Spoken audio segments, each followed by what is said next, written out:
तो hello guys, जैसा कि मैंने कहा था कि नेक्स्ट पार्ट बहुत जल्द आ रहा है। तो इस एपिसोड में जो चीज़ें हो रही हैं, नई चीज़ डेवलप होकर आ रही है भाई, दिमाग ख़राब हो रहा है। और मैंने एक नई चीज़ का जो है ट्राई किया कि एक वीडियो के साथ लेकर आऊँ। तो गाइस जो है इसमें एक डेमो वीडियो होगा तो जो 102 दिन के बाद अपलोड होगा। तो बताना ऐसे में वीडियो चाहिए या नहीं। अगर आपके कमेंट आते हैं कि हाँ ऐसे में चलेगा तो वीडियो के साथ आएगी आगे। बट जितने एपिसोड अपलोड हो रहे थे उससे थोड़े कम होंगे, बट वीडियो के साथ होंगे।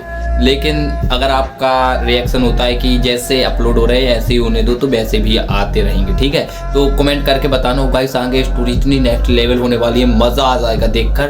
तो गाइस चैनल पर नए हो तो चैनल को सब्सक्राइब कर देना, वीडियो को लाइक कर देना एंड कमेंट कर देना प्लीज़ ध्यान से। तो चलिए देखते हैं कि आखिर होने क्या वाला है इस स्टोरी में, क्योंकि स्टोरी इतनी ज़्यादा क्रेजपन में आने वाली है और आगे जो चीज़ें हो रही है सच में मज़ा आ जाएगा देखकर। तो चलिए देखते हैं कि आखिर होने क्या वाला है आगे।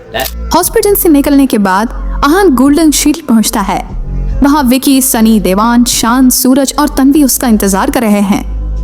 आहान को देखकर विकी सारी दवाइयां निकालता है और देवांश दोनों आइस लोटस निकालता है। अतुल की तबीयत कैसी है? आहान ने पूछा। यंग मास्टर, गुरुजी की तबीयत अभी भी ठीक नहीं है और मैं कुछ खास इंप्रूवमेंट नहीं हुई है, देवांश ने कहा। अच्छा, मैं आइस लोटस को प्योरीफाई कर देता हूँ, फिर तुम उसे ले जाना और अतुल को दे देना, ठीक है? आहान ने कहा। यंग मास्टर, आप भी हमारे साथ चलिए, गुरुजी आपसे मिलना चाहते हैं, देवांश ने कहा। ठीक है, मैं भी चलूंगा, आहान ने मुस्कुराते हुए कहा। आइस लोटस को प्योरीफाई करने का तरीका बहुत आसान था। गोल्ड शील्ड से लिए हुए इंग्रेडिएंट्स भी बहुत अच्छे थे। आहान ने लगभग 1 घंटे में दोनों आइस लोटस को प्योरीफाई कर दिया था। दोनों आइस लोटस से हल्की हल्की खुशबू आ रही थी। एक आइस लोटस आहान ने देवांश को दे दिया था जिससे अतुल को ठीक किया जा सके, और एक उसने अपने पास रख लिया था। ये आइस लोटस वो शनाया को देने वाला था जिससे शनाया की बॉडी स्ट्रेंथ बढ़ जाए और वो मार्शल आर्ट्स सीख सके। गोल्डन शील्ड से काम खत्म करने के बाद आहान फिर से हॉस्पिटल की तरफ जाने लगा। रास्ते में उसके पास कार्तिक कोहली का फोन आया। Hello young master, spring corporation के वेकेशन एरिया के फर्स्ट फेज का काम खत्म होने वाला है। मैंने एक ओपनिंग सेरेमनी ऑर्गेनाइज किया है। इसमें मैं बड़े बड़े पॉलिटिशियंस और बड़े बड़े बिजनेसमैन को इनवाइट करना चाहता हूँ, कार्तिक ने कहा। फर्स्ट फेज का काम पूरा हो गया? आहान शॉक था। उसे उम्मीद नहीं थी कि टाइम इतना जल्दी निकल जाएगा और फर्स्ट फेज का काम हो जाएगा। पैसे इन्वेस्ट करने के बाद आहान ने कभी प्रोजेक्ट के प्रोग्रेस के बारे में पूछा नहीं था। प्रोजेक्ट का काम खत्म हो जाने का मतलब था कि अब वो आम जनता के लिए खोला जा सकता था। लोग अब वहां वेकेशन मनाने के लिए स्प्रिंग कॉर्पोरेशन में आएंगे और स्प्रिंग कॉर्पोरेशन में प्रॉफिट्स आना भी शुरू हो जाएंगे। ओपनिंग सेरेमनी ऑर्गेनाइज करने का मतलब था एडवर्टीजमेंट करना। जाहिर सी बात थी कि कार्तिक को इस पर आहान की राय चाहिए थी। कार्तिक, मैं इस सेरेमनी में आ जाऊंगा, पर रिबन कटिंग आपको करनी होगी, आहान ने कहा। मास्टर, मैं कैसे? कार्तिक ने कहा। कार्तिक, ये प्रोजेक्ट आपकी वजह से पूरा हुआ है। शुरुआत से लेकर अंत तक आपने ही इसे संभाला है, इसलिए रिबन कटिंग का हक भी आपका ही है। ये क्या बोल रहे हैं यंग मास्टर? ये प्रोजेक्ट आपका है, मैंने तो बस इसे बनाने में मदद की है, कार्तिक ने कहा। कार्तिक, मैं जो कह रहा हूँ आप उसे वो समझिए, आहान ने कहा। इस प्रोजेक्ट में आहान का इन्वेस्टमेंट मतलब सबसे बड़ा इन्वेस्टमेंट था, पर कार्तिक समझ गया था कि आहान रिबन कटिंग से क्यों मना कर रहा था। अगर रिबन कट आहान करेगा तो सबको पता चल जाता कि आहान सिर्फ एक नालायक खर्चमाई नहीं था। जी यंग मास्टर, वैसे यंग मास्टर, मैं कुछ सेलिब्रिटीज को बुलाने का सोच रहा हूँ जो नाच और गा सके। सिर्फ पॉलिटिशियंस को बुलाना और रिबन कटाना बहुत बोरिंग हो जाएगा। आप किसी को जानते हैं? कार्तिक ने कहा। नहीं, इन सब मामलों में मेरी राय लेने की कोई जरूरत नहीं है, आपको जो ठीक लगे आप कर सकते हैं, आहान ने अपनी बात पूरी की। Okay young master, thank you, Kartik ने कहा और फोन रख दिया। फोन रखने के बाद आहान टर्न लेने ही वाला था कि उसने कुछ ऐसा देखा जिसने उसे तुरंत ब्रेक मार दिया था। उसके सामने कुछ लोगों की भीड़ थी। भीड़ के बीच में एक बेंटली कार के पास एक अधेड़ उम्र की औरत खड़ी थी। उसके सामने एक लंबा सा आदमी सूट पहने हुए था और उस औरत पर चिल्ला रहा था। उस आदमी ने उस अधेड़ उम्र की औरत को बहुत मारा था। उनके शरीर से खून बह रहा था और जगह जगह पर नीले निशान थे। मुझे जाने दो, प्लीज मुझे जाने दो, उस औरत ने कहा। ऐसे कैसे जाने दो तुम्हें? तुम्हारी वजह से मेरी कार डैमेज हुई है, उस आदमी ने कहा। उस आदमी के चेहरे पर बहुत अजीब सा एक्सप्रेशन था। अहान को यह सब देखकर बिल्कुल अच्छा नहीं लग रहा था। वो नहीं जानता था कि उस औरत ने क्या किया था, पर उस लड़के के एक्शंस जस्टिफाइड नहीं थे। उस औरत को उस लड़के ने बहुत मारा था। उस लड़के ने फिर से औरत को मारने के लिए अपना हाथ उठाया। अहान अपनी कार से उतरकर वहां जाने वाला था, पर तभी उसने देखा कि उस लड़के और उस औरत के बीच में एक छोटी बच्ची आ गई थी। वो लड़की 18 साल की होगी। आप मेरी मम्मी को ऐसे नहीं मार सकते, उस लड़की ने कहा। उस लड़की का टेम्परामेंट बहुत अलग था। उसने जिस तरह से ये बात बोली थी, कोई भी रुक जाए। ऊपर से वो बहुत खूबसूरत थी। वो लड़का एक बार के लिए रुक गया, फिर उसने खुद को संभाला। ये औरत तुम्हारी माँ है, उस आदमी ने कहा। उसकी आवाज से पहले ज्यादा गुस्सा था। आप इनसे ऐसी बात नहीं कर सकते, उस लड़की ने अपनी आवाज तेज करते हुए कहा। तुम्हारी माँ ने मेरी कार को टक्कर मार दी है और अब पैसे भी नहीं दे रही है, उस लड़के ने कहा। इन्होंने आपकी कार को टक्कर नहीं मारी, उस लड़की ने पूछा। फिर दोनों कार्स की तरफ देखा। उनकी रेड इलेक्ट्रिक कार भी डैमेज हुई थी और उस लड़के की बेंटली भी डैमेज हुई थी। उसकी कार का पेंट उतर गया था। सॉरी, हमारी वजह से आपकी कार का पेंट उतर गया था, उस लड़की ने थोड़ा सरकास्टिक टोन में कहा।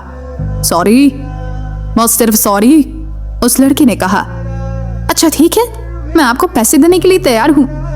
वो लड़की कोई ड्रामा नहीं चाहती थी, इसीलिए उसने कहा। फिर उसने अपने पर्स से कुछ नोट निकाले और उन्हें सही करने लगी। उस लड़की को यह देखकर बहुत गुस्सा आया। उसने ये लड़की को इतना तेज थप्पड़ मारा कि वो लड़की कार से कुछ दूर जाकर गिरी। तुम्हें क्या लगता है कि मेरी कार के लिए तुम 200-500 रुपए दोगी और ये ठीक हो जाएगी, उस लड़के ने चिल्लाकर कहा। तो फिर कितने पैसे चाहिए आपको, उस लड़की ने खुद को संभालते हुए कहा। उसकी आंखों में आंसू आ गए थे। तुम जानती हो ये कार 30 लाख की है, इसके लिए मुझे कम से कम 30,000 रुपए चाहिए, उस लड़के ने कहा। हमारे पास इतने पैसे नहीं हैं, इस बार ये बात उस औरत ने बोली थी। मुझे नहीं पता, कहीं से भी पैसे लाओ, उस आदमी ने कहा। तभी उस गाड़ी से औरत निकली। वो बहुत ही अमीर लग रही थी। उन्होंने अपने ड्राइवर को डांटते हुए कहा, ड्राइवर, अभी तक ये मामला खत्म नहीं कर पाए तुम, क्या चल रहा है यहाँ पर, उस अमीर औरत ने कहा। सॉरी मैडम, मैं अभी ये मामला निपटाता हूँ, ड्राइवर ने कहा। मुझे तुम्हारी माफी नहीं चाहिए, इस मामले को 5 मिनट में निपटाओ, आगे और भी काम है, अमीर लेडी ने कहा। यस मैडम, ड्राइवर ने कहा। आन ये सब दूर से देख रहा था। उसे ये सब देखकर बिल्कुल अच्छा नहीं लग रहा था। तुम्हारी कार को डैमेज कर दिया और अब पैसे भी नहीं दे रहे, ड्राइवर ने कहा और उस औरत पर फिर से हाथ उठाने लगा। इस बार उसका हाथ किसी ने पकड़ लिया था। वो और कोई नहीं, आहान ही था। किसी लेडी पर हाथ उठाना अच्छी बात नहीं है, आहान ने कहा। आहान समझ गया था कि वहां क्या हुआ था। गलती दोनों की थी, पर कार से उतरते ही उस ड्राइवर ने सारा इल्जाम उस औरत पर डाल दिया था। ओए, तुम होते कौन हो हमारे मामले में बोलने वाले? वो ड्राइवर अपना हाथ छुड़वाने की कोशिश कर रहा था। तुम्हें कितने पैसे चाहिए, आहान ने पूछा और इसे छोड़ दिया। 30,000 रुपए, उस आदमी ने कहा। आहान जानता था कि वो ज्यादा पैसे मांग रहा था। उसकी कार इतनी भी डैमेज नहीं हुई थी, पर थोड़ा सा पेंट उतरा था जो कुछ पैसों से सही हो सकता था। 30,000 रुपए, आहान ने फिर से पूछा। सही सही बोलो, ज्यादा पैसे मांगने की कोई जरूरत नहीं है, आहान ने उसे वार्न करते हुए कहा। अच्छा, 50,000 रुपए, अब मुझे 50,000 रुपए चाहिए, ड्राइवर ने एटीट्यूड के साथ कहा। अगर उन्होंने मुझे पैसे नहीं दिए ना तो मैं, इससे पहले वो ड्राइवर कुछ बोल पाता, आहान ने उसका गला पकड़ लिया था। आहान जानता था कि ये आदमी इस मामले को ढंग से सुलझाना नहीं चाहता था। आहान ने उसे जमीन से ऊपर उठाया। वहां जितने लोग थे सब हैरान थे। इतने साधारण दिखने वाले आदमी में इतनी ताकत थी। छोड़ो छोड़ो, जाने दो मुझे, वो ड्राइवर हाँफ रहा था। ठीक है, जैसा तुम बोलो, आहान ने इतना कहा और उसे पेंट्री की छत पर फेंक दिया। ये देखकर वो अमीर लेडी बहुत गुस्सा हो गई। ये क्या बदतमीजी है, उसने कहा। ये कोई बदतमीजी नहीं है, बदतमीजी आपका ये ड्राइवर कर रहा था, आहान ने कहा। हमारी कार इसने डैमेज की है, पैसे तो मांगेगा ही ना, उस लेडी ने कहा। अच्छा, और आपके ड्राइवर ने आंटी की ये हालत की, उसका कॉम्पेंसेशन कौन देगा? आहान ने कहा। इतने में उस लेडी ने अपना पर्स निकाला और कुछ पैसे दूसरी लेडी की तरफ फेंके। ये लो, मेरा नाम सानिया है, मेरे पास कोई पैसों की कमी नहीं है, उन्होंने कहा। इतना ही, आंटी की चोटें बहुत गहरी है, इतने में इनका इलाज कैसे होगा? आहान ने कहा। यह सुनकर सारी भीड़ भी आहान की साइड आ गई। हाँ, इनके ड्राइवर ने इस औरत को इतना मारा है, कॉम्पेंसेशन तो ढंग से देना चाहिए। हाँ, इनका हॉस्पिटल का खर्चा भी आने वाला है। चुप करो सब, आप ही पुलिस को बुलाए ना तो सब जेल के अंदर होगे, जेल के अंदर, सानिया ने कहा। इतने में कार से एक बहुत खूबसूरत लड़की उतरी। वहां इतना हंगामा हो गया था, पर वो अब एक कार में ही थी। मिस्टर मेहरा हमारा इंतजार कर रहे हैं, आप उन्हें वेट करना चाहती हैं क्या? जल्दी चलिए, उस खूबसूरत लड़की ने कहा। हमारी कार डैमेज थे, पैसे, सानिया ने कहा। मोहम, आपके लिए कुछ 1000 रुपए हैं या मिस्टर मेहरा? क्या जरूरी है बताइए आप, हमारी डील ना, उस लड़की ने कहा। हाँ, हमारी डील, सानिया ने जवाब दिया। चलिए फिर, उस लड़की ने कहा। चलो, सानिया ने कहा। फिर उसने अपने ड्राइवर को देखा। उठो, ऐसे रिएक्ट करने की जरूरत नहीं है जैसे तुम मर गए हो। यस मैडम, ड्राइवर ने कहा। फिर सानिया ने अपना फोन निकाला और आहान की कार का फोटो क्लिक किया। अभी तो मैं चाह रही हूँ, बस तुम्हें सबक जरूर सिखाऊंगी, सानिया ने इतना कहा और सब कार में बैठकर चले गए। चलिए आंटी, मैं आपको हॉस्पिटल ड्रॉप कर देता हूँ, मैं भी उसी तरफ जा रहा हूँ, आहान ने कहा। थैंक यू बेटा। उस लेडी के शरीर पर बहुत खून था और आहान की कार बहुत साफ सुथरी थी, इसलिए शायद वो दोनों माँ बेटी उस कार में बैठने से घबरा रहे थे। आंटी आप बैठ जाइए, कार साफ हो जाएगी, आहान ने कहा। दोनों मुस्कुराए और कार में बैठ गए। तीनों बात करते हुए हॉस्पिटल पहुंच गए। हॉस्पिटल पहुंचने के बाद डॉक्टर उस औरत की पट्टी करने में लग गया और उसे एडमिट भी कर लिया। मेरे पास हॉस्पिटल का बेड भरने का पैसा नहीं है, उस औरत ने कहा। आपको उसकी चिंता करने की कोई जरूरत नहीं है, सारे बिल सेटल हो गए हैं, आहान ने कहा। बेटा मैं तुमसे पैसे ले सकती हूँ, तुमने पहले ही हमारे लिए इतना कुछ किया है, अब कैसे ले सकती हूँ, उस औरत ने कहा। आंटी आपने मुझे बेटा कहा ना, फिर कैसी शर्म। ये लीजिए मेरा कार्ड, अगर कुछ भी चाहिए तो मुझे कॉल कर दीजिएगा, आप आराम कीजिए, आहान ने कहा और वहां से चला गया। आहान जब वहां से जाने लगा तब वो लड़की उसके पीछे भागती हुई गई। भैया भैया। हाँ, आहान ने कहा। थैंक यू हमारी मदद करने के लिए, उस लड़की ने कहा। वेलकम, अपनी मॉम का ध्यान रखना, आहान ने कहा। भैया आपका नाम क्या है? आहान रायजादा, आहान ने कहा। उस लड़की ने आहान का नाम अच्छे से याद कर लिया। उधर सानिया और उनकी बेटी पलक पाम ट्री होटल से वापस आ रहे थे। उनके एक्सप्रेशन देखकर साफ साफ पता चल रहा था कि उनकी मीटिंग सही नहीं रही थी। मोहम, अब हम क्या करेंगे? यश मेहरा ने तो ढंग से बात भी नहीं की, पलक ने कहा। पता नहीं, पर मुझे कुछ तो सोचना पड़ेगा, सानिया ने कहा। मोहम, अगर हम यामिनी मासी से मदद मांगे तो? पलक ने कहा। यामिनी हमारी इसमें क्या मदद कर सकती है? सानिया ने पूछा। कुछ दिन पहले यामिनी मासी ने स्टेटस डाला था कि शनाया स्पिंग कॉर्पोरेशन के प्रोजेक्ट की प्रोजेक्ट हेड है, हो सकता है कि वो यश मेहरा को जानती है और हमारे लिए उनसे बात कर सके। मोहम बताइए ना, पलक ने कहा। यामिनी और सानिया बहन थे। अब क्या होगा जब यामिनी को पता चलेगा कि आहान ने उसकी बहन से झगड़ा कर लिया था? सानिया और उनकी बेटी पलक पाम ट्री होटल के पास से निकल रहे थे। उनके एक्सप्रेशन देखकर साफ पता चल रहा था कि उनकी मीटिंग अच्छी नहीं रही थी। मोहम, ये यश मेहरा तो बहुत खड़ूस है।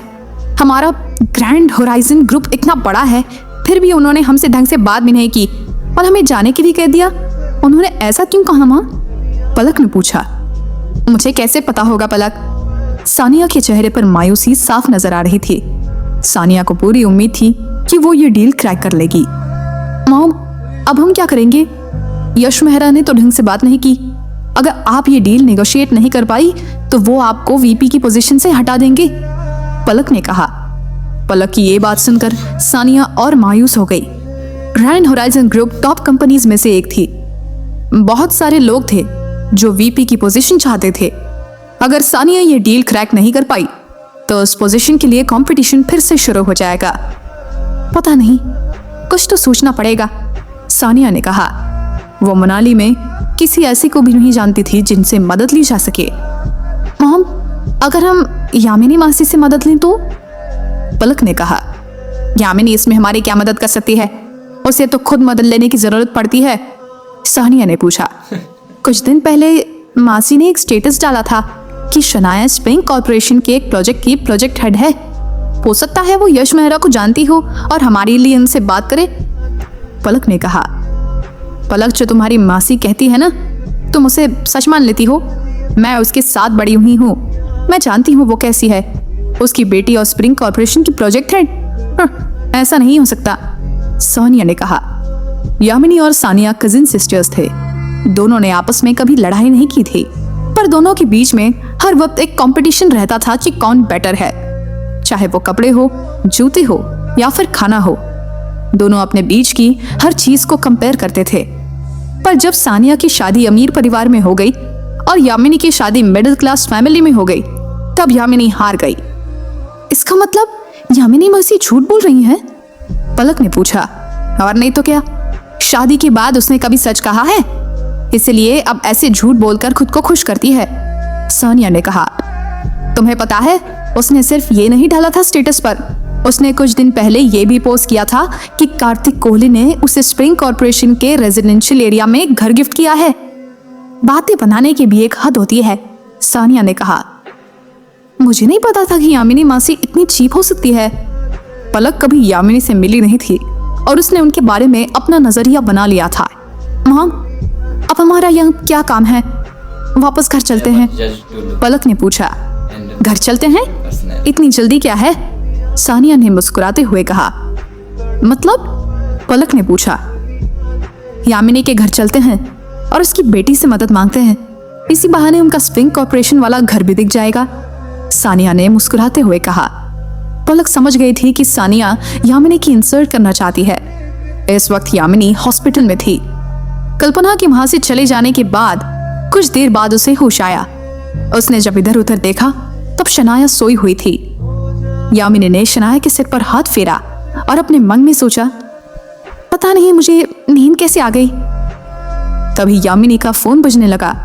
जब उसने स्क्रीन पर सानिया का नाम देखा तब उसे थोड़ी सी हैरानी हो गई। ये मुझे क्यों फोन कर रही है, यामिनी ने सोचा। हेलो, यामिनी ने फोन उठाया। यामिनी, कहाँ हो तुम? सानिया ने सीधा सवाल किया। मैं हॉस्पिटल में हूँ, यामिनी ने जवाब दिया। तुम हॉस्पिटल में क्या कर रही हो? सानिया ने पूछा।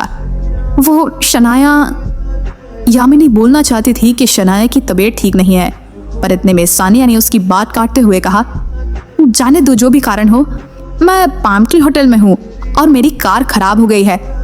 तुम शिमला में हो? यामिनी ने फिर से पूछा। हाँ, क्या हुआ? तुम खुश नहीं हो? मेरा वेलकम नहीं करना चाहती? सानिया ने पूछा। नहीं नहीं, ऐसी बात नहीं है। Welcome to Shimla. मैं बहुत खुश हूँ कि तुम शिमला आ पाई हो, यामिनी ने अपनी टोन को शांत करते हुए कहा। शादी से पहले वो सानिया से कम्पीट कर सकती थी, पर अब बात अलग थी। अब वो सानिया से बहस नहीं कर सकती थी। अगर तुम खुश हो तो मुझे लेने पहुंचो, और हाँ, ध्यान रखना कार लग्जूरियस होनी चाहिए, मैं ऐसी वैसी कार में नहीं आऊंगी, सानिया ने कहा। ऐसा लग रहा था जैसे वो यामिनी को ऑर्डर दे रही है। इतना बोलने के बाद सानिया ने फोन रख दिया। यामिनी सोच रही थी कि वो इतनी लग्जूरियस कार कहाँ से लाएगी। तभी वहां आहन आया। आहन को देखकर यामिनी की आंखों में चमक आ गई। वो तुरंत उसके पास गई और उससे पूछा, आहन, तुमने वो कार कहाँ से रेंट की थी? क्या उसे फिर से रेंट किया जा सकता है? आपको कार रेंट क्यों करनी है? हमारे पास कार है तो सही, आहन ने कहा। नहीं, मुझे लग्जरी कार चाहिए, यामिनी ने कहा। लग्जरी कार क्यों? आहन ने पूछा। आहन को समझ नहीं आ रहा था कि अब यामिनी का नया कांड क्या है। मेरी कजिन सिस्टर आई है, इस वक्त वो पाम ट्री होटल में है और हमसे मिलना चाहती है और घर आना चाहती है। जाओ और उन्हें लेकर आओ, यामिनी ने कहा। आपकी कजिन? पहले तो कभी उनके बारे में नहीं सुना, आहन ने मुंह बनाते हुए कहा। ज्यादा सवाल मत करो, जाओ एक लग्जरी कार रेंट करो और उसे पाम ट्री होटल लेकर उन्हें पिक करो, यामिनी ने कहा। ऐसा भी क्या है बैकग्राउंड आपकी कजिन का? वो बस या टैक्सी में भी तो आ सकती है, आहन ने कहा। तुम कितने सवाल करते हो, मेरी कजिन ग्रैंड होराइजन ग्रुप की वीपी है और उसका पति भी बहुत अच्छी पोस्ट पर है, जो जब कभी जाते हैं ना जहाँ वहाँ लग्जरी कार से जाते हैं। अभी वो शिमला में है और उसकी कार खराब हो गई है। वो मुझसे मिलना चाहती है, तो हमारा भी तो फर्ज बनता है कि हम उसे अच्छे से वेलकम करें।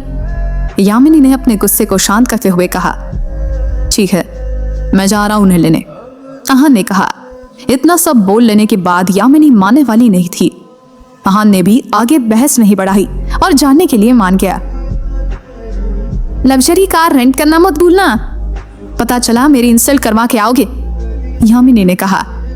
आहान कुछ बड़बड़ाते हुए रूम से निकल गया। उसने यामिनी की कार रेंट लेने वाली बात पर ज्यादा ध्यान नहीं दिया। उसे यामिनी की ऐसी हरकतों की आदत थी। जब आहान रास्ते में था तब यामिनी ने उसे सानिया के कांटेक्ट नंबर मैसेज कर दिए थे। जब आहान पाउंड ट्री होटल पहुंचा तब उसने फोन निकालकर यामिनी के दिए हुए नंबर पर कॉल किया। तुम यामिनी के ड्राइवर हो? सानिया ने पूछा।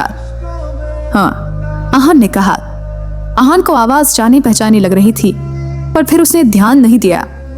हम वेस्ट गेट पर हैं, हमें आकर पिक कर लो, सानिया ने कहा। ठीक है, आहान ने कहा और फोन रख दिया। फिर वो ड्राइव करते हुए वेस्ट गेट पहुंचा। दूर से ही आहान को दो जानी पहचानी शक्लें नजर आई। आहान पहचान गया था कि ये वही दोनों थी जिनसे कुछ देर पहले उसका झगड़ा हुआ था। आहान के कुछ एक्सप्रेशन बदल गए। इनका ऐसा होना तो बनता ही है, यामिनी गिल की कजिन जो है। आहान ने मन ही मन में सोचा, यामिनी का दिमाग खराब तो नहीं हो गया? हमें लेने उससे ऑडी दीजिए। सानिया के चेहरे पर डिसअपॉइंटमेंट था। सानिया को दूर से ही नजर आ रहा था कि उस कार का नंबर प्लेट वही है जिसका उसने फोटो क्लिक किया था। मॉम, ये वही कार है जो हमने सुबह देखी थी, जिसकी ओनर ने हमारी बेंटली डिस्ट्रॉय कर दी थी। पलक ने कार को ध्यान से देखते हुए कहा। क्या? सानिया हैरान हो गई। वो फोन निकालकर देखने ही वाली थी कि इतने में आहान उनके आगे आ गया। उसने कार की विंडो खोली तब सानिया हैरान हो गई। तुम यामिनी के ड्राइवर हो? सानिया ने पूछा। सानिया बहुत गुस्से में थी। आहान की वजह से उसकी कार पूरी तरह से बर्बाद हो चुकी थी और आहान ने उसे नुकसान की भरपाई भी नहीं दी थी। कार में बैठो, आहान ने कैजुअली कहा। मुझे कार में बैठने के लिए मत बोलो, तुम कार से नीचे उतरो, सानिया ने कहा। आहान ने सानिया को एक लुक दिया। मेरी कार का जो नुकसान किया है ना तुमने, उसकी भरपाई करो पहले, सानिया ने कहा। फिर वो हिसाब कैलकुलेट करने लगी। मेरी कार का पेंट उतरा, उसकी 30,000 और कार का हुड खराब करने के लिए कम से कम 50,000 रुपए, पूरे हुए 80,000, सानिया ने कहा। फिर उसने आहान की तरफ देखा और कहा, मुझे मेरे 80,000 चाहिए। मेरे पास नहीं है, आहान ने कहा। 80,000 तो क्या आहान इतनी घमंडी औरत को 80 रुपए भी ना दे। तुम मुझसे ऐसी बात कैसे कर सकते हो? तुम जानते हो मैं कौन हूँ? एक बार यामिनी को बोलूंगी और वो तुम्हें नौकरी से निकाल देगी, सानिया ने कहा। आहान के चेहरे पर भी अभी भी एक कैजुअल एक्सप्रेशन था। सानिया को आहान यामिनी का ड्राइवर लग रहा था, वरना वो ऐसे नहीं बोलती। आहान का एक्सप्रेशन देखकर सानिया को गुस्सा आ गया। उसने तुरंत अपना फोन निकाला और यामिनी को कॉल किया। यामिनी, तुम्हारा ड्राइवर कितना बदतमीज है, सानिया ने थोड़ा चिल्लाते हुए कहा। मेरा ड्राइवर? यामिनी कंफ्यूज हो गई। फिर उसे एहसास हुआ कि सानिया आहान की बात कर रही है। सानिया, जो तुम्हें लेने आया है वो मेरा ड्राइवर नहीं है, वो शनाया का पति है और हमारा घर जमाई आहान है, यामिनी ने कहा। यामिनी मन ही मन में आहान को कोस रही थी। मैंने आहान को कहा था कि सानिया से तमीज से बात करे। ये लड़का मेरी बात एक बार में मान क्यों नहीं लेता? ये तुम्हारा घर जमाई है? सानिया के चेहरे पर अजीब से एक्सप्रेशन थे। सानिया आहान के बारे में जानती थी। पिछले 3 सालों से यामिनी ने अपने दोस्तों के सामने अगर किसी से सबसे ज्यादा बेइज्जती की थी तो वो आहान था। सानिया उससे मिलना चाहती थी और आज उससे वो मिल गई थी। आहान वैसा ही निकला जैसा सानिया ने उसके बारे में सुना था। आहान सच में नालायक और फटीचर था। ये सोचकर सानिया के चेहरे पर मुस्कान आ गई। अब जब ये तुम्हारा दामाद है तो फिर मुझे पैसों की चिंता करने की कोई जरूरत नहीं है, सानिया के कहने से यामिनी को लग रहा था भले ही आहान उसकी बात ना माने, पर यामिनी की बात तो जरूर मानेगा। पैसे? यामिनी कंफ्यूज हो गई। अब इस नालायक ने क्या कर दिया? यामिनी ने मन ही मन में सोचा। हाँ, तुम्हारे दामाद से मुझे 80,000 रुपए लेने हैं। सानिया ने कहा। सानिया, ये तुम क्या बोल रही हो? मुझे कुछ समझ नहीं आ रहा है। यामिनी ने कहा। तुम्हें मेरी बेंटली कार याद है? सानिया ने पूछा। हाँ, यामिनी ने कहा। सानिया अक्सर अपने स्टेटस पर अपनी कार के साथ पिक्चर लगा करती थी और बहुत बार उसने उसके बारे में यामिनी से बात भी की थी। तुम्हारे दामाद ने मेरी पूरी कार डैमेज कर दी है। उसकी भरपाई के लिए उसे मुझे पैसे तो देने ही पड़ेंगे। सानिया ने कहा। क्या आहान ने उसे डैमेज किया है? यामिनी सोचने लगी। फिर उसने कहा, सानिया, कोई गलतफहमी हुई होगी। ये तो सुबह से हॉस्पिटल में था। यामिनी ने कहा। तो तुम्हें क्या लग रहा है मैं झूठ बोल रही हूँ? मेरे पास फोटो भी है। तुम्हें यकीन नहीं आता तो वो देख लेना। सानिया ने कहा। नहीं नहीं, ऐसी बात नहीं है, मुझे तुम्हारी बात पर विश्वास है। मैं तो बस क्या? सानिया ने यामिनी को अपनी पूरी बात करने का मौका ही नहीं दिया। कुछ नहीं। यामिनी चुप हो गई। सानिया का स्टेटस देखते हुए उसे वो आर्ग्यू नहीं कर सकती थी। ये सब लगभग 1 घंटे पहले हुआ था। अब मैं इससे पैसे मांग रही हूँ तो ये कह रहा है कि इसके पास पैसे नहीं है। यामिनी, मुझे मेरे पैसे चाहिए। सानिया ने कहा। सानिया, तुम चिंता मत करो। अगर इसने तुम्हारा नुकसान किया है तो वो इसकी भरपाई जरूर करेगा। यामिनी ने कहा। ये कह रहा है कि इसके पास पैसे नहीं हैं। सानिया ने कहा। ये कहीं से भी पैसे अरेंज करके ले आएगा और तुम्हें देगा। मेरी बात का विश्वास करो। यामिनी ने कहा।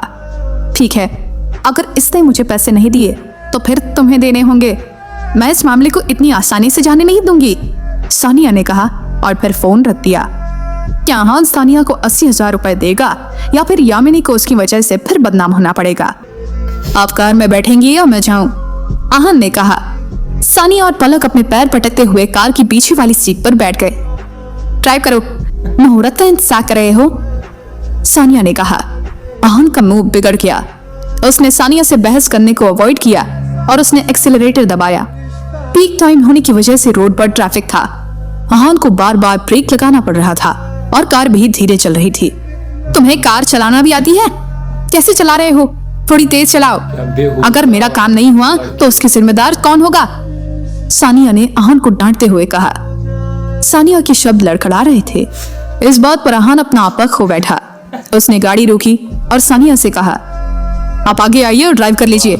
मुझे ऐसी ही कार चलानी आती है। सानिया और भड़क गई। मुझसे कैसे बात कर रहे हो तुम? तुम जानते हो ना, अगर मैंने कहा तो तुम किल फैमिली से निकाल दिए जाओगे। खुद को समझते क्या हो तुम? इडियट, आहान ने कहा। फिर उसने खुद को शांत किया और ड्राइव करने लगा। उसे शनाया के पास जाना था, इसलिए उसे वक्त बर्बाद करना सही नहीं लगा। ये देखकर सानिया आहान को कुछ बोलने वाली थी पर पलक ने उसे रोक लिया। मॉम, आप इससे क्यों बहस कर रही हैं? जाने दीजिए ना।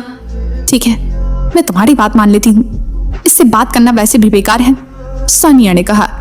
आहान ने उनकी बातों को इग्नोर किया और कार चलाने पर ध्यान दिया। कुछ देर बाद वो हॉस्पिटल आ गए। जब आहान ने हॉस्पिटल के आगे कार पार्क की तब सानिया चिढ़ गई। हम हॉस्पिटल क्यों आए हैं? हमें तो घर जाना है। सानिया ने कहा। आपको यामिनी से मिलना है तो वो यही है, आहान ने कहा और कार से उतर गया। ये अपनी सास को नाम से बुलाता है। यामिनी इससे कैसे डील करती होंगी? सानिया ने कहा और कार से उतर गई। आहान को गाली देते हुए उसके पीछे चलने लगी। आहान वार्ड में पहले आया। इस वक्त शनाया आराम कर रही थी। यामिनी वार्ड में घूम रही थी, मानो आहान का इंतजार कर रही हो। जब उसने आहान को देखा तो उसके आगे आकर खड़ी हो गई। आहान, तुम हर बार प्रॉब्लम कैसे क्रिएट कर देते हो? तुम सानिया की कार को डैमेज क्यों करके आए? आप पूरी बात जानना चाहेंगी? आहान ने पूछा। जो भी बात है। वो बहुत महंगी कार है, तुम उससे डैमेज नहीं कर सकते। अब डैमेज किया है तो नुकसान की भरपाई तो करनी ही होगी। यामिनी ने आहान को डांटा। यामिनी जानती थी कि आहान की ऐसी हरकत के पीछे कुछ गलती सानिया की भी होगी, पर फिर भी वो आहान की बात नहीं सुनना चाहती थी। तभी वार्ड में सानिया और पलक भी आ गए। यामिनी, तुम्हारा दामाद तो बहुत समझदार और अच्छा है, सानिया ने मुंह बनाते हुए कहा। वो आहान और यामिनी को ताना मार रही थी। यामिनी उनके पास गई और जबरदस्ती मुस्कुराते हुए बोली, हेलो सानिया, तुम कैसी हो? सानिया ने इस बात का कोई जवाब नहीं दिया। यामिनी को बहुत शर्म आई, पर फिर उसने पलक की तरफ देखा और कहा, ये पलक है ना, बहुत छोटी थी जब मैंने इसे देखा था, अब तो ये दिन ब दिन सुंदर होती जा रही है। यामिनी सानिया और पलक को इम्प्रेस करना चाहती थी, पर पलक ने भी कोई जवाब नहीं दिया। उसकी नजर में यामिनी सिर्फ एक गरीब रिश्तेदार थी जो उन्हें इम्प्रेस करना चाहती थी। सानिया और पलक का बर्ताव देखकर यामिनी को बहुत गुस्सा आ रहा था। बहुत मुश्किल से उसने अपने गुस्से को शांत किया और रूखी आवाज में कहा, हाँ बैठ जाओ। तुम हमें यहाँ बैठने के लिए कह रही हो? ये जगह कितनी गंदी है, यहाँ कितने जर्म्स होंगे, हमारे कपड़े खराब हो जाएंगे। सानिया ने कहा, सॉरी सानिया, पर कुछ दिन पहले शनाया का एक्सीडेंट हो गया तो वो हॉस्पिटल में एडमिट है, इसलिए कुछ दिन से हम यही हैं। यामिनी ने कहा, शनाया? सानिया ने कहा और शनाया की तरफ देखा। इस वक्त वो सो रही थी। उसे सानिया और पलक के वहां आने का बिल्कुल पता नहीं चला था। यामिनी, तुमने कहा था ना कि शनाया स्प्रिंग कॉर्पोरेशन की किसी प्रोजेक्ट की हेड है? सानिया ने पूछा। हाँ, मैंने कहा था, यामिनी ने शौक होते हुए कहा। उसे समझ नहीं आ रहा था कि सानिया इस बारे में बातें क्यों कर रही है। ये बात सच है? तुमने झूठ ही बोला था? सानिया ने शक करते हुए पूछा। उसे इस बात का विश्वास बिल्कुल नहीं था कि शनाया को इतना बड़ा प्रोजेक्ट कैसे मिल सकता था। शेखर बस एक मिडिल क्लास फैमिली का हिस्सा था और कुछ नहीं। हाँ, बिल्कुल सच है, मैं तुमसे झूठ क्यों बोलूंगी? यामिनी को लगा था कि वो वहां उनसे उनके रिश्ते के लिए मिलने आई है, पर जब सानिया ने शनाया के प्रोजेक्ट हेड होने की बात कही तब वो समझ गई कि वो अपने मतलब से वहां आई थी। अच्छा ठीक है, सानिया ने कहा। यामिनी ये बात एक बार फिर बोल चुकी थी, इसलिए सानिया को लग रहा था कि ये बात सच होगी। हालांकि उसे समझ नहीं आ रहा था कि शनाया को यह प्रोजेक्ट कैसे मिल गया था, पर फिर भी ये उसके गाल पर थप्पड़ था, क्योंकि यामिनी झूठ नहीं बोल रही थी। अगर शनाया प्रोजेक्ट हेड थी तो फिर वो यश मेहरा को तो जानती ही होगी। सानिया ने शनाया की तरफ इशारा करते हुए कहा। हाँ, वो उसे जानती है। वो स्प्रिंग कॉर्पोरेशन गई थी और यश मेहरा से बात करने के बाद उसे ये प्रोजेक्ट मिला था, यामिनी ने कहा। यामिनी अच्छे से समझ गई थी कि सानिया वहां सिर्फ शनाया से मदद लेने आई थी। सच में? सानिया की आंखों में चमक आ गई। अगर ऐसा है तो इसे जल्दी उठाओ और मेरी मदद करने के लिए बोलो, सानिया ने कहा। तुम्हें क्या काम है? यामिनी ने पूछा।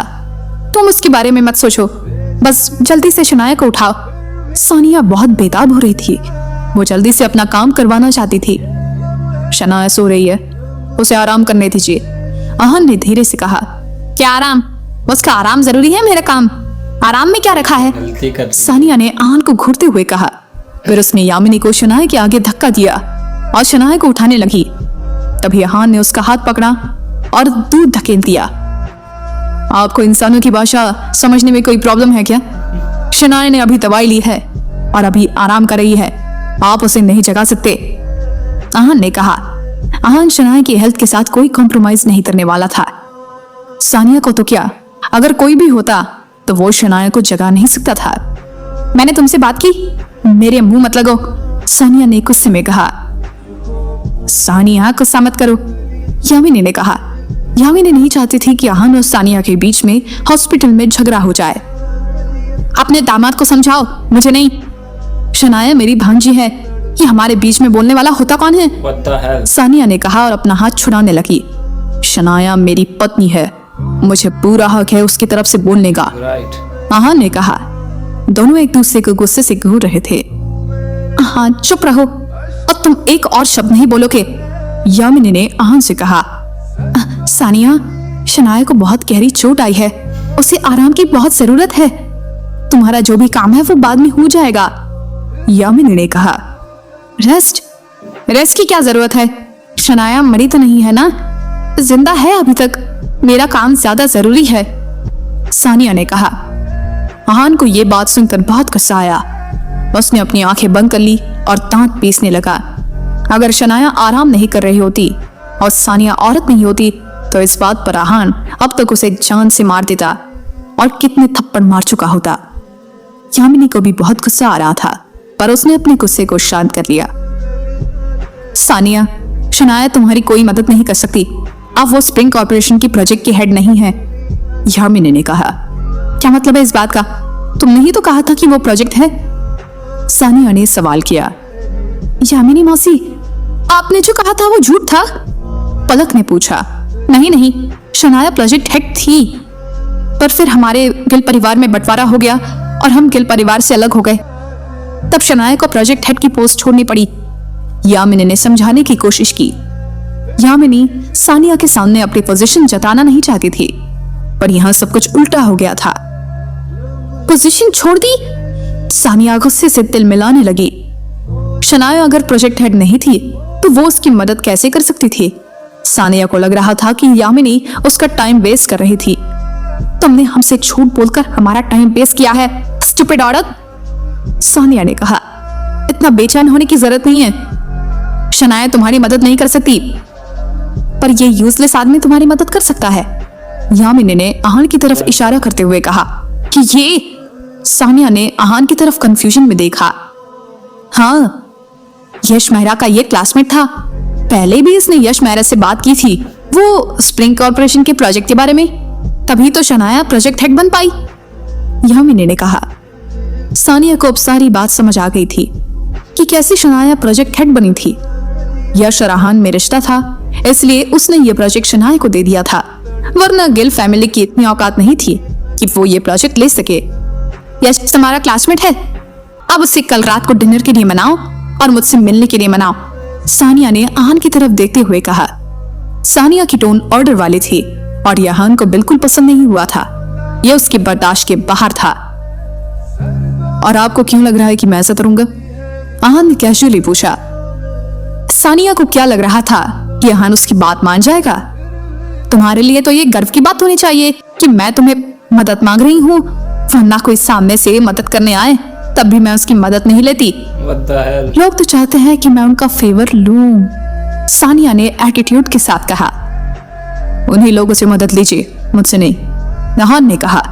सानिया ने अगर उससे रिक्वेस्ट की होती तो फिर भी एक बात सोचता, पर जैसे सानिया की टोन और एटीट्यूड था, ऐसी औरत को वो बिल्कुल मदद नहीं करना चाहता था। तुम ऐसे कैसे बोल सकती हो? मैं तुम्हारी मासी हूँ, तुम मेरे भी तो दामाद हुए, हम एक परिवार हैं। क्या ये तुम्हारा फर्ज नहीं बनता कि तुम मेरी मदद करो? सानिया ने कहा। आहान को हंसी आ गई। वो सोच रहा था, कैसी मतलबी औरत है। अब तक तो मुझे ड्राइवर, पहाड़ वाला और पता नहीं क्या क्या बना दिया था। हम जब खुद को मदद चाहिए तो परिवार याद आ रहा है। मैं आपकी मदद नहीं करूंगा, आहान ने सानिया से कहा। आहान, चुपचाप इनकी मदद करो, ये ग्रैंड होराइजन ग्रुप की वीपी हैं। हो सकता है तुम्हारा कुछ भला हो जाए, इसलिए ज्यादा स्मार्ट मत बनो और इनकी मदद करो, यामिनी ने कहा। यामिनी को सानिया का एटीट्यूड बिल्कुल पसंद नहीं आ रहा था, फिर भी उसके पास सानिया की साइड लेने के अलावा कोई और ऑप्शन नहीं बचा था। अगर आहान ने उनकी मदद कर दी तो उनके रिश्ते भी सुधर सकते हैं। आहान, मौसी बता रही है कि तुम एक मामूली बैंक एम्प्लॉय हो। अगर तुमने हमारी मदद कर दी तो हम तुम्हारी जॉब हमारी कंपनी में लगवा देंगे। पलक जो अब तक शांत थी, उसने कहा। सुना तुमने?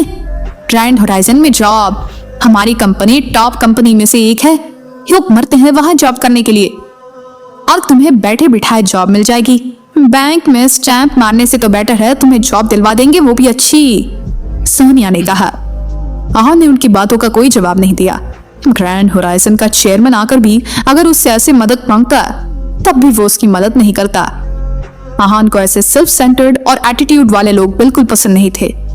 पलक ने जब देखा कि आहान कोई जवाब नहीं दे रहा है तब उसने कहा, तुम्हें मेरी मॉम की बात पर भरोसा नहीं है? वो वीपी है कंपनी की, उनकी इतनी चलती है कि वो तुम्हें अच्छी जॉब दिलवा सकती हैं। अच्छा, फिर मुझे अपनी कंपनी का चेयरमैन अपॉइंट करवा दो, फिर मैं तुम्हारी मदद कर दूंगा, आहान ने उनका मजाक उड़ाते हुए कहा। तुम्हें चेयरमैन बनना है? तुम जानते हो हमारी कंपनी के सिक्योरिटी गार्ड बनने के लायक भी नहीं हो तुम। पता नहीं खुद को क्या समझते हो। सानिया गुस्से से आग बबूला होने लगी। हो गया तुम दोनों का? क्या अब भी कुछ बाकी है? आहान ने कहा। आहान को डर था कि अगर दोनों ऐसी ही बहस करती रही तो शनाया जाग जाएगी। यामिनी, इसे समझा लो, सानिया ने कहा। सॉरी सानिया, इसका गुस्सा ऐसा ही है। यामिनी ने आहान की तरफ से माफी मांगी। ठीक है, मुझे भी अपना टाइम वेस्ट नहीं करना। बताओ कितने पैसे दूं ताकि तुम यश मेहरा के साथ हमारा अपॉइंटमेंट फिक्स करवा सको, सानिया ने कहा। सानिया जानती थी कि पैसों के जोर पर कोई भी काम करवाया जा सकता है। अगर आपका हो गया तो जाइए यहाँ से, मैं आपकी और यश मेहरा की मीटिंग फिक्स नहीं करवाऊंगा। आहान ने कहा कि यामिनी और सानिया आहान को मना पाएंगे। ठीक है, मुझे अपना और टाइम वेस्ट नहीं करना है। बताओ कितने पैसे दूं ताकि तुम यश मेहरा के साथ मेरा अपॉइंटमेंट फिक्स करवा सको, सानिया ने कहा। सानिया जानती थी कि पैसों के जोर पर कोई भी काम करवाया जा सकता था, पर इस बात का ध्यान रखना कि जो पैसे मैं तुम्हें दूंगी वो मेरे 80,000 से अलग होंगे, सानिया ने याद दिलाते हुए कहा। कितने चाहिए तुम्हें? 5,000, 10,000, कितने? सानिया ने कहा। आहान ने कोई जवाब नहीं दिया। चलो 15,000 फाइनल अमाउंट है, मैं इससे ज्यादा तुम्हें 1 फूटी कौड़ी भी नहीं दूंगी, सानिया ने फाइनली कहा। जब आहान ने किसी बात का कोई जवाब नहीं दिया तो सानिया को गुस्सा आ गया। उसने गुस्से में कहा, तुम खुद को समझते क्या हो? एक मीटिंग फिक्स करवाने के लिए मैं तुम्हें 15,000 देने के लिए तैयार हूं और तुम मुझे एटीट्यूड दिखा रहे हो। अगर आपका हो गया तो जाइए यहां से, आहान ने रूखी आवाज में कहा। क्या मतलब है तुम्हारा? मतलब साफ है, आप मुझे बिल्कुल पसंद नहीं हैं, इसलिए मैं आपकी और यश मेहरा की मीटिंग फिक्स नहीं करवाऊंगा। मैं तुम्हें 15,000 दे रही हूं, फिर भी नहीं, सानिया ने कहा। आप मुझे 15 लाख दे देंगी ना, तब भी नहीं। आप जैसी औरत मुझे बिल्कुल पसंद नहीं है, इसलिए मैं आपकी मदद नहीं करूंगा, सपने में भी नहीं। आहान अपनी बात पर अड़ा रहा। नालायक, मैं तुम्हारी जान ले लूंगी, सानिया ने इतना कहा और आहान की तरफ उसे अटैक करने के लिए आगे बढ़ी, पर पलक और यामिनी ने उसे रोक दिया। आहान, तुरंत अपनी मौसी से माफी मांगो, यामिनी ने कहा। कभी नहीं, जिस दिन सूरज वेस्ट से निकलेगा ना, उस दिन मैं ऐसी औरत से माफी मांगूंगा, आहान ने सानिया को घूरते हुए कहा। आहान सानिया जैसी घमंडी औरत से माफी मांगना तो दूर, बात करना भी नहीं पसंद करता था। यह सुनकर यामिनी को बहुत गुस्सा आया और सानिया तो गुस्से से उबल रही थी। यामिनी, तुम और तुम्हारा दामाद दोनों घटिया हो, घटिया। तुम अपने दामाद को ही नहीं संभाल पा रही, इसे यहां से निकल जाने के लिए क्यों नहीं कह देती, सानिया ने कहा। जब सानिया की बस में कुछ नहीं रहा तो उसने अपना गुस्सा निकालने के लिए यामिनी पर नजर डाली। सानिया, मैं जानती हूँ मेरी गलती है, पर मुझे इस नालायक से कंपेयर मत करो, मैं तुमसे माफी मांगती हूँ, यामिनी ने अपनी गर्दन झुकाते हुए कहा। तू क्यों इससे बहस करके इस लेवल पर आ रही हो, यामिनी ने कहा। एग्जैक्टली मॉम, इससे आर्ग्यू करके हम अपना लेवल गिरा रहे हैं। आप ग्रैंड होराइजन की वीपी हैं और ये मामूली सा बैंक एम्प्लॉय है, और उसके ऊपर से एक घर जमाई है। कोई भी सेल्फ रिस्पेक्टेड लड़का घर जमाई बनकर तो नहीं रह सकता ना, जाने दो इसे, पलक ने डिस्गस्ट होते हुए कहा। पलक की बातों से सानिया थोड़ी शांत हुई। ठीक है, मैं तुम्हारी बात मान लेती हूँ, सानिया ने कहा। अपनी मॉम को शांत करने के बाद पलक आहान के पास गई। आहान, तुम्हें क्या लगता है कि इतने बड़े शिमला शहर में बस तुम ही हो जो यश को जानते हो? मेरे पास भी बहुत कॉन्टैक्ट्स हैं, मैं किसी की भी मदद से यश मेहरा के साथ मीटिंग फिक्स कर सकती हूँ। तुम्हें लगता है मुझे इससे कोई फर्क पड़ता है? आहान ने कहा।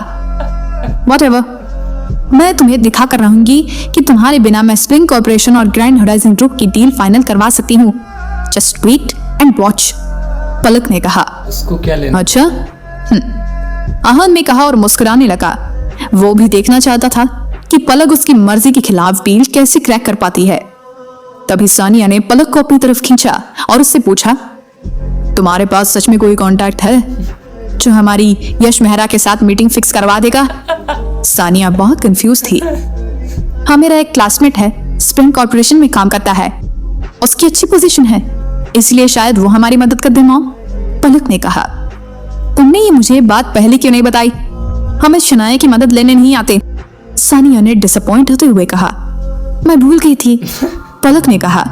सच ये था कि पलक अपने उस क्लासमेट से बात नहीं करना चाहती थी, उसे उसकी मदद लेने में कोई इंटरेस्ट नहीं था, पर क्योंकि आहान ने उनकी इतनी इंसल्ट कर दी थी इसलिए उसे अपने क्लासमेट के बारे में सोचना ही पड़ा।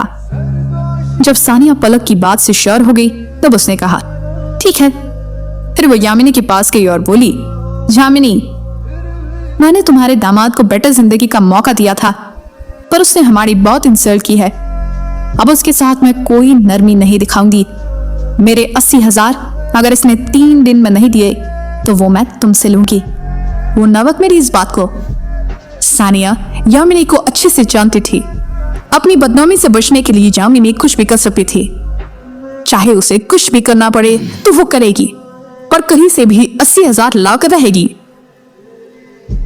तुम चिंता मत करो, तुम्हें तुम्हारे पैसे मिल जाएंगे, यामिनी ने सानिया को यकीन दिलाते हुए कहा।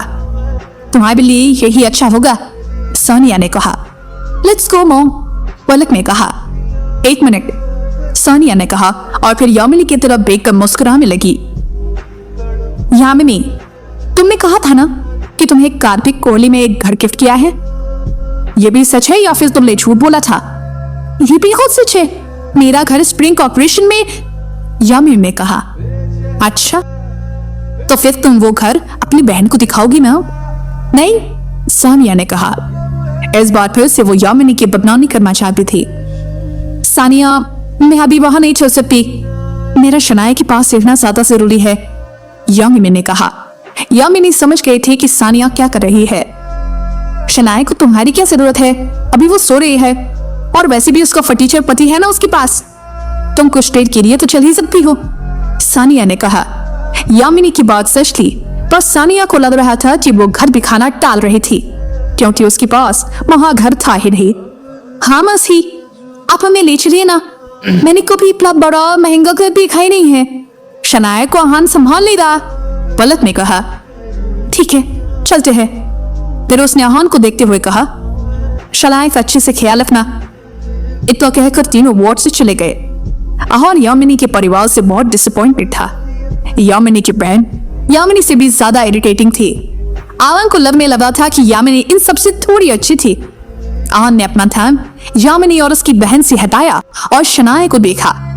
फिर उसने शनाया के माथे पर हाथ फेरा और कहा, शनाया, जल्दी से ठीक हो जाओ। शनाया अभी तक सो रही थी। उधर यामिनी, सानिया और पलक स्प्रिंग कॉर्पोरेशन की तरफ जा रहे थे। जब वो वहां पहुंचे तो दोनों माँ बेबी थोड़ा परेशान हो गए। कहीं सच में मासी का घर यहाँ तो नहीं है? पलक ने सानिया को धीरे से पूछा। पता नहीं, सानिया ने कहा। मॉम, मुझे लग रहा है कि कार्तिक कोहली ने सच में मासी को गिफ्ट कर दिया है घर, वरना वो इतना कॉन्फिडेंटली हमें यहाँ थोड़ी लाती, पलक ने कहा। चुप रहो पलक, सानिया ने कहा। सानिया के चेहरे पर थोड़ी परेशानी साफ झलक रही थी। प्रॉब्लम ये नहीं थी कि कार्तिक कोहली ने यामिनी को घर गिफ्ट किया था या नहीं, प्रॉब्लम ये थी कि अगर कार्तिक ने घर गिफ्ट किया था तो उनके बीच रिश्ते कैसे होंगे। सानिया यही सोचकर परेशान हो रही थी। तीनों गिल हाउस के सामने आए। यामिनी ने अपनी चाबी निकाली तो घर का दरवाजा खुला। सानिया, पलक, ये चप्पल पहन लो, यामिनी ने कहा। पर इससे पहले ही दोनों घर में घुस गई थी और घर देखने लगी। उन्होंने घर के एरिया का अंदाजा लगाया और एक चीज को गौर से देखने लगी। जैसे जैसे वो घर देख रही थी, उनकी बेचैनी और जलन बढ़ते जा रही थी। यामिनी ने झूठ नहीं बोला था, उसका स्प्रिंग कॉर्पोरेशन में घर था। ऐसा तो नहीं है कि मासी ये घर रेंट पर ले रही है या रेंट पर लिया हो, पलक ने कहा। पलक को यह बात बिल्कुल हजम नहीं हो रही थी कि यामिनी इतने आलिशान घर में रह रही थी। अभी पता करते हैं, सानिया ने कहा। यामिनी, ये घर तो बहुत सुंदर है, मैं इनकी पेपर्स देख सकती हूँ, मुझे जानना है कि ये कितने स्क्वायर फीट में बना है, सानिया ने कहा। यामिनी जानती थी कि ऐसा कुछ होने वाला था, उसने पेपर्स पहले ही निकाल लिए थे। क्या नहीं, बिल्कुल देख सकती हो तुम, यामिनी ने कहा और पेपर्स सानिया को दे दिए। पेपर्स पर ऑनर की जगह यामिनी गिल को देखकर दोनों झल बुनकर राख हो गई थी। ऐसा कैसे हो सकता है, सानिया ने मन में सोचा।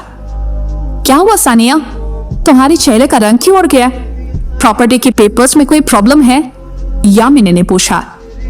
यामिनी जानती थी कि सानिया के साथ क्या हुआ था, पर उसे बार बार हारता देख यामिनी को बहुत अच्छा लग रहा था। आज फाइनली यामिनी सानिया से आगे थी। हमें नहीं, कोई प्रॉब्लम नहीं है, सानिया ने कहा और मुस्कुराने लगी। मासी, आपने तो कहा था कि आपको ये घर शिमला के सबसे बड़े अमीर आदमी कार्तिक कोहली ने दिया था, पलक ने कहा। हाँ, जब मैं यहाँ घर देखने आई थी तो वो भी मेरे साथ था। उन्होंने इस घर के पेपर्स निकाले और मेरा नाम लिख दिया और तुरंत ही सेल्स डिपार्टमेंट से चाबी भी मंगवा करके रख दी, यामिनी ने प्राउडली कहा। वो ऐसा क्यों करेंगे भला, सानिया ने कहा। दरअसल हुआ ये था कि मैं यहाँ ऑर्डिनरी रेजिडेंशियल एरिया में घर देखने आई थी, पर यामिनी ने सानिया और पलक को सारी बात बताई। यामिनी की बात सुनकर दोनों शॉक में थी। कोई इतना लकी कैसे हो सकता है, सानिया ने मन ही मन में सोचा। एक घर सही नहीं था, इसलिए ऑर्डिनरी रेजिडेंशियल एरिया से यहाँ पर घर मिल गया। वेल प्लेड मासी, पलक ने मन ही मन में सोचा। दोनों के एक्सप्रेशन देखकर यामिनी ने कहा, क्या हुआ? कुछ नहीं, तुम तो बहुत लकी हो यामिनी, कार्तिक कोहली ने तुम्हें घर गिफ्ट किया है, सानिया ने कहा। यामिनी ने इस बात का कोई जवाब नहीं दिया और मुस्कुराने लगी। यामिनी, तुम्हारा घर तो कितना सुंदर है, क्या तुम अपनी बहन को कुछ दिन यहाँ रहने दोगी? सानिया ने पूछा। पहले सानिया पलक के साथ होटल में रहने वाली थी, पर अब यामिनी का घर देखकर उसने सोचा क्यों ना यही रह ले। तुम यहाँ कितने भी दिन रह सकती हो, ये तुम्हारा भी तो घर है, यामिनी ने कहा। यामिनी सानिया से अपने रिश्ते सुधारना चाहती थी। ठीक है फिर, चाबी मुझे दे दो, सानिया ने कहा और आगे हाथ बढ़ाया। यामिनी ने बिना झिझके सानिया को चाबी दे दी। तुम्हारे हाथ में दूसरी चाबी भी है, मुझे वो भी चाहिए। मेरे पास 2 ही चाबियां हैं, अगर मैंने तुम्हें ये भी दे दी तो मेरे पास कोई चाबी नहीं रहेगी, मैं घर में कैसे आऊंगी? यामिनी ने कंफ्यूजन में कहा। तुम्हें घर में आने की क्या जरूरत है, तुमने ही तो कहा था ना कि मैं कुछ दिन यहाँ रुक सकती हूँ, सानिया ने कहा। हाँ, तो तुम चाहती हो कि जब तक तुम दोनों यहाँ हो तब तक मैं यहाँ ना आऊं? यामिनी ने पूछा। ऑब्वियसली, तुम तो जानती हो मैं और पलक कैसे हैं, हमें शांति और अकेलापन पसंद है। जब हम वापस जाएंगे तो तुम्हें चाबी दे देंगे, तब तक तुम होटल में रह सकती हो, सानिया ने कहा और यामिनी के हाथ से चाबी छीन ली। सानिया, ये क्या ड्रामा है? इस घर में 4 बेडरूम है, एक में तुम और पलक आराम से रह सकती हो, बाकी में शेखर और मैं और शनाया रह लेंगे। शनाया को आराम की जरूरत है, वो आराम होटल में नहीं मिल सकता, और शेखर की भी तबीयत ठीक नहीं है, यामिनी ने चिढ़ते हुए कहा। ये क्या तरीका है अपनी बहन से बात करने का?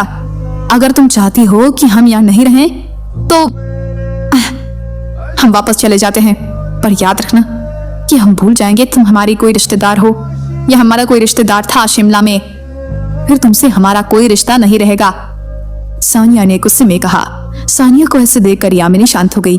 ठीक है, तुम दोनों यहाँ रह लो, यामिनी ने कहा। जाओ यहाँ से, हमें आराम करने दो, सानिया ने कहा।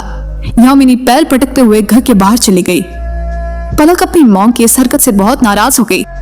उसे लग रहा था कि सानिया को ऐसा नहीं करना चाहिए था। मॉम, ये सही नहीं है, पलक ने कहा। शराब, मुझे मत सिखाओ क्या सही है और क्या नहीं, सानिया ने कहा। कुछ देर बाद यामिनी हॉस्पिटल में पहुंच गई। इस वक्त शेखर को भी होश आ गया था। शेखर, अब कैसा लग रहा है तुम्हें? यामिनी ने पूछा। बेटर। शनाया कैसी है? शेखर ने पूछा। शनाया ठीक है, उसे भी होश आ गया, यामिनी ने कहा। तभी आहान शनाया को वॉक करवा कर वार्ड में लाया। शनाया, तुम कैसी हो? शेखर ने पूछा। मैं ठीक हूँ पापा, मुझे अब घर जाना है, शनाया ने कहा। अब यामिनी क्या करेगी? वो शनाया और शेखर को घर का सच बताएगी तो वो कैसे रिएक्ट करेंगे?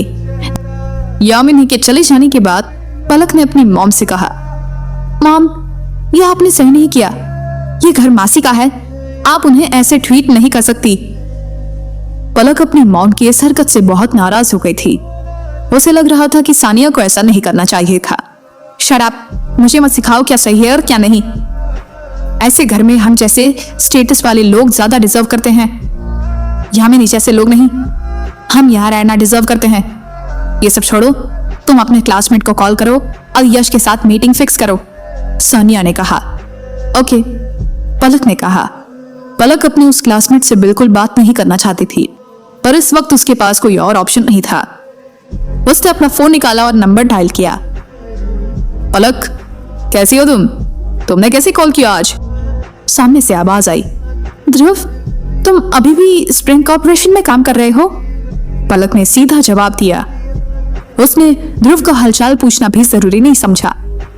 हाँ, अभी तो मेरा प्रमोशन हो गया है, मैं एचआर डिपार्टमेंट का मैनेजर हूँ, ध्रुव ने कहा। ध्रुव की आवाज में घमंड था। तुम यश मेहरा को जानते हो? पलक ने कहा। प्रेसिडेंट यश? तुम उनके बारे में क्यों पूछ रही हो? ध्रुव ने पूछा। ज्यादा सवाल मत करो, जितना पूछा है उतना जवाब दो, पलक ने चिढ़ते हुए कहा। हाँ, मैं उन्हें जानता हूँ, वो हमारी कंपनी के हेड हैं, इसलिए मेरा प्रमोशन उन्होंने ही किया है। ध्रुव ने कहा। अगर तुम जानती हो तो उन्हें हमारे साथ डिनर के लिए कहो ना, पलक ने कहा। हाँ, ये मुमकिन है, पर प्रेसिडेंट यश। इससे पहले ध्रुव कुछ बोल पाता, पलक ने उसकी बात को काट दिया। पर कुछ नहीं, कल शाम 7 बजे हिल सेज रेस्टोरेंट, तुम और प्रेसिडेंट यश दोनों पहुंच जाना, पलक ने कहा और फोन रख दिया। पलक, तुम्हें ध्रुव से ऐसे बात नहीं करनी चाहिए थी। अगर उसे तुम्हारी बात का बुरा लग गया तो, सानिया ने कहा। माम, ध्रुव को मैं जानती हूँ, वो ऐसा ही है। मैं उससे चाहे कैसी भी बात करूं, वो मेरी बात नहीं टालेगा, पलक ने कहा। पलक श्योर थी कि ध्रुव उसकी और यश की मीटिंग फिक्स करवा देगा। कुछ देर बाद यामिनी हॉस्पिटल पहुंच गई। इस वक्त शेखर को भी होश आ गया था। शेखर, अब कैसा लग रहा है तुम्हें? यामिनी ने पूछा। मैं बेटर फील कर रहा हूँ। शनाया कैसी है? शेखर ने पूछा। शेखर को शनाया की बहुत फिक्र थी। उसने देखा था कि अनन्या ने उसके हाथ पर कैसे चाकू चलाया था। शेखर सोच भी नहीं पा रहा था कि शनाया को कितना दर्द हुआ होगा। शनाया ठीक है, उसे भी होश आ गया। उसके कहा ज्यादा गहरे नहीं है। डॉक्टर ने कहा है कि वो जल्दी ठीक हो जाएगी। शायद आहान उसे बाहर लेकर गया है, यामिनी ने कहा। वो लोग कौन थे जो घर आए थे? शेखर ने पूछा। ये बात तुम अपने उस लाडले जमाई से पूछो, यामिनी ने कहा। तभी आहान शनाया को वॉक करवा कर वार्ड में ले आया। शनाया, बेटा कैसी हो तुम? अभी भी दर्द है क्या? शनाया को देखते ही शेखर ने पूछा। मैं ठीक हूँ पापा, दर्द पहले से भी कम है। आप कैसा फील कर रहे हैं? शनाया ने पूछा। मैं भी ठीक हूँ। आहान, उस दिन जो लोग आए थे वो तुम्हें ढूंढने आए थे, शेखर ने आहान से पूछा। जी पापा, आहान ने सच कहा। क्या ये वही लोग हैं जो तुम्हारे पीछे 3 साल पहले पड़े थे? शेखर ने एक और सवाल किया। शेखर को याद था कि जब उसने आहान को पहली बार देखा था तब उसका शरीर खून से सना हुआ था और वह मौत के बहुत करीब था। शायद, आहान ने कहा। आहान जानता था कि उस दिन कोई भी रायज़ादा परिवार से था, पर वो कौन था उसे पता नहीं था। आदित्य के अलावा ये काम कोई और भी करवा सकता था।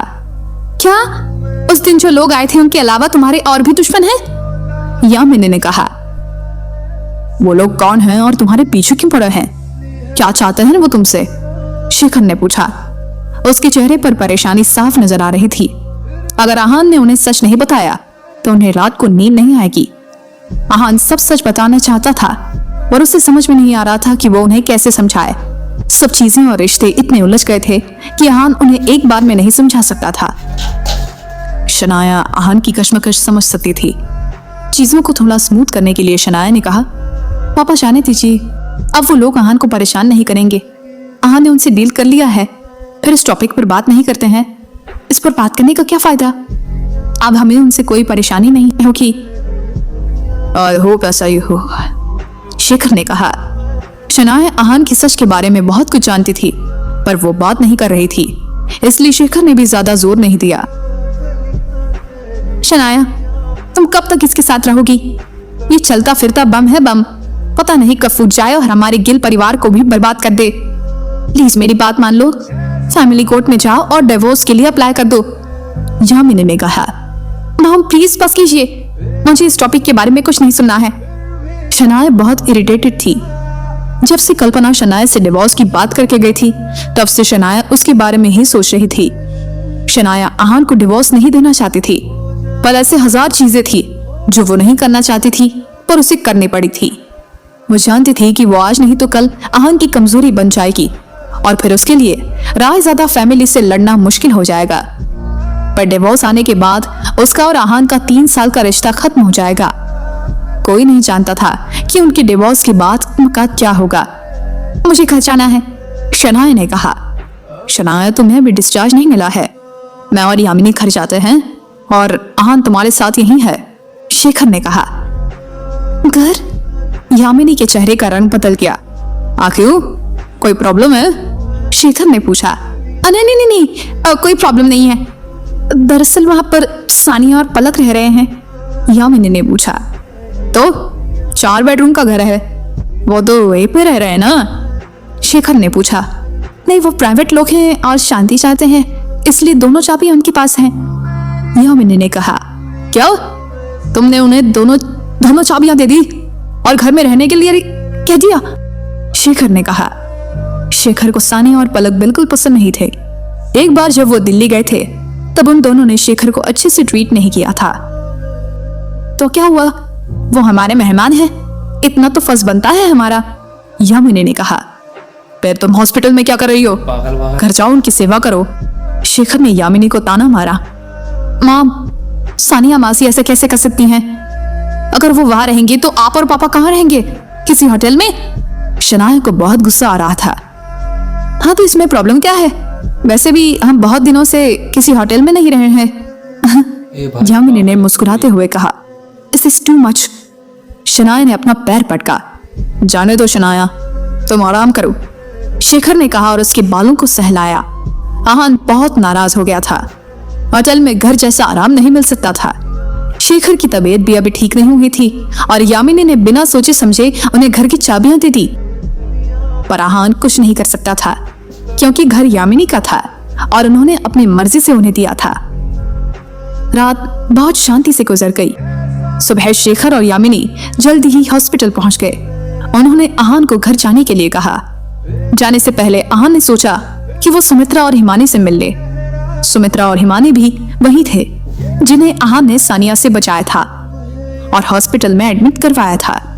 जब वो सुमित्रा के वार्ड में पहुंचा तब सुमित्रा सो रही थी और हिमानी उनके पास बैठी हुई ब्रेड खा रही थी। आहान को देखकर उनके चेहरे पर मुस्कान आ गई। आहान भैया, हिमानी ने कहा।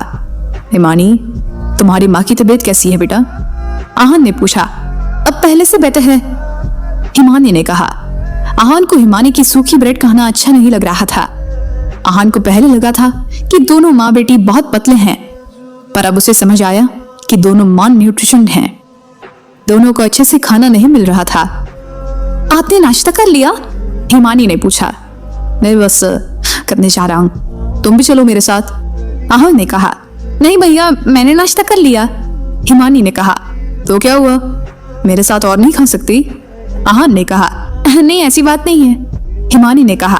तो फिर चलो मेरे साथ नाश्ता करो, आहान ने कहा और उसे अपने साथ हॉस्पिटल की कैंटीन ले गया। वहां जाकर आहान ने कुछ सैंडविचेस और ओट्स ऑर्डर किए। भैया, आपने इतना सारा खाना ऑर्डर किया है, आप इसे खत्म कैसे करेंगे? हिमानी ने कहा। मैं खत्म नहीं कर पाऊंगा, पर हम दोनों मिलकर खत्म कर लेंगे, आहान ने कहा और मुस्कुराने लगा। जब दोनों का नाश्ता आया तब दोनों खाने लगे। आहान बहुत आराम से खा रहा था और हिमानी को खाने में शर्मा रही थी। बस मेरा पेट भर गया, आहान ने कहा। भैया, फिर इतना खाना कौन खाएगा? हिमानी ने पूछा। तुम, और अगर तुमने नहीं खाया तो हम इसे फेंक देंगे, आहान ने कहा। नहीं नहीं, हम इतना खाना वेस्ट नहीं करेंगे, हिमानी ने कहा और खाने लगी। जब उसका पेट भर गया तब उसने कहा, भैया अब मैं और नहीं खा सकती। कोई बात नहीं, ऐसे अपने मॉम के लिए पैक करवा लो, आहान ने कहा। थैंक यू भैया, हिमानी ने कहा और वहां से चली गई। आहान भी वहां से घर की तरफ चला गया। शाम को सानिया और पलक तैयार हो गए हिल्स एज रेस्टोरेंट के लिए निकलने के लिए। दोनों ने बहुत लेविश ड्रेस पहना था। हिल्स एज रेस्टोरेंट बहुत महंगा रेस्टोरेंट था। जब दोनों वहां पहुंचे तो वहां बहुत सारी महंगी और लग्जूरियस कार्स पार्क थी। वहीं गेट के पास एक पॉश की साइड में एक आदमी खड़ा हुआ था। ये ध्रुव था। जब उसने दोनों को आते हुए देखा तब वो उनके पास गया और बोला, हेलो पलक, हेलो आंटी, वेलकम। पलक ने उसकी बात का कोई जवाब नहीं दिया। पर सानिया ने कहा, हेलो बेटा, पलक तुम्हारे बारे में बहुत बात करती है। सच में आंटी? ध्रुव खुश हो गया। हाँ बेटा, ये अक्सर बताती है कि तुम कितने सक्सेसफुल और वेल मैनर्ड हो। सानिया बिना मन उनकी तारीफ कर रही थी। अरे ऐसा कुछ नहीं आंटी, ध्रुव ने शर्माते हुए कहा। चलिए आप, पलक ने कहा और सेकंड फ्लोर की तरफ जाने लगी। सेकंड फ्लोर बाकी फ्लोर से ज्यादा पॉश और वेश था। प्रेसिडेंट यश कहाँ है? सानिया ने पूछा। वो किसी काम में बिजी है, बस थोड़ी देर में आते होंगे, ध्रुव ने कहा। ठीक है, हम उनका वेट करेंगे, सानिया ने कहा। नहीं, कोई प्रेसिडेंट यश का वेट करे उन्हें पसंद नहीं है, वो आए तब तक हम ऑर्डर कर देते हैं, ध्रुव ने कहा और मेनू देखने लगा। अरे तुम क्यों ऑर्डर करोगे, ये डिनर हमारी तरफ से है, हम ऑर्डर करते हैं, सानिया ने कहा। ओके, ध्रुव ने कहा और मेनू सानिया को दे दिया। सानिया ने अब सोचा, ये मैंने क्या कर दिया? ये पहले ही इतना महंगा रेस्टोरेंट है और उसके ऊपर में सेकंड फ्लोर के रेट्स और ज्यादा हैं। बिना फालतू हजारों का नुकसान हो गया। मुझे अपनी जुबान बंद रखनी चाहिए थी और इस ध्रुव को ऑर्डर देना चाहिए था। पलक भी सानिया की बेवकूफी पर मुस्कुरा रही थी। ऑर्डर करने के बाद सानिया ने कहा, मैं वॉशरूम होकर आती हूँ। जैसे ही सानिया अपनी चेयर से उठी, वो एक वेटर से टकरा गई और सारा सूप उस पर गिर गया। सूप बहुत गर्म था, इसलिए वो जोर से चिल्लाई, स्टूपिड गर्ल, तुमने ये क्या किया? सानिया ने वेटर को डांटा। तुम तो वही हो ना जिसकी मॉम ने हमारी कार को डैमेज किया था? पलक उसे पहचान गई थी। वो वेटर हिमानी ही थी। वो यहाँ पर पार्ट टाइम जॉब कर रही थी। सॉरी मैम, मुझसे गलती हो गई, हिमानी ने कहा। हिमानी को बहुत बुरा लग रहा था कि वो अपना काम ढंग से नहीं कर पाई थी। तुम दोनों माँ बेटी हमारे पीछे क्यों पड़ी हो? सानिया ने कहा।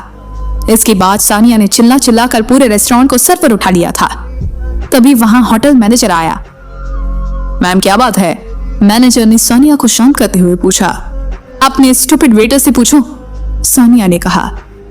सर मैं इनसे टकरा गई थी और ये सूप इन पर गिर गया। मैं इसे माफी मांग रही हूँ और ये मेरी बात ही नहीं सुन रही है, हिमानी ने कहा। माफी मांगने से क्या होगा? तुम जानती हो ड्रेस कितना महंगा है। इस ड्रेस की कीमत 19,000 है। मुझे इस ड्रेस के पैसे चाहिए, सानिया ने कहा। मेरे पास इतने पैसे नहीं हैं, हिमानी ने कहा। हिमानी, गलती तुमसे हुई है, पैसे तुम्हें ही देने होंगे, मैनेजर ने कहा और अपना पल्ला झाड़ लिया। तभी हिमानी का फोन बजा। फोन पर आहान तो नाम फ्लैश हो रहा था। क्या हिमानी की मदद करने आहान आएगा? Oh my God. भाई एक और क्रेजपन वाली स्टोरी में ऐसी जगह पर एंड हुआ। भाई मेरा दिमाग खराब हो गया। भाई क्या कहाँ रही है स्टोरी? गाइस अगर चैनल पर नए हो तो सब्सक्राइब कर देना, वीडियो को लाइक कर देना, कमेंट कर देना। आगे क्या होगा बहुत बड़ा सवाल है। आगे जो भी होगा सच में मज़ा आने वाला है गाइस। तो दिमाग खराब कर देने वाला है। क्या आहान बचाएगा? क्या वहाँ पर पहुँच पाएगा आहान? जो भी चीज़ें होंगी सच में गाइस मज़ा आने वाला है नेक्स्ट एपिसोड में। तो गाइस चैनल पर नए हो तो सब्सक्राइब कर लेना, वीडियो को लाइक कर देना, कमेंट कर देना। आगे स्टोरी में बहुत ही ज़्यादा मज़ा आने वाला है। तो गाइस नेक्स्ट पार्ट के लिए ज़्यादा से ज़्यादा कमेंट करना। और गाइस क्या होगा, क्या लगता है आपको कि आगे क्या हो सकता है, तो कमेंट में ज़रूर से बताना। वो आगे जो भी चीज़ें हमें देखने को मिलेंगी सच में मज़ा आने वाला है स्टोरी में। तो गाइस अगर आप चैनल पर नए हो तो चैनल को सब्सक्राइब कर देना, वीडियो को लाइक कर देना, कमेंट कर देना। तो चलिए मिलते हैं नेक्स्ट एपिसोड में कि आखिर क्या होगा नेक्स्ट एपिसोड में। जो भी चीज़ें होंगी कतई दिल को छूकर निकल जाएंगी, मज़ा आएगा गाइस नेक्स्ट एपिसोड में। तो गाइस मिलते हैं।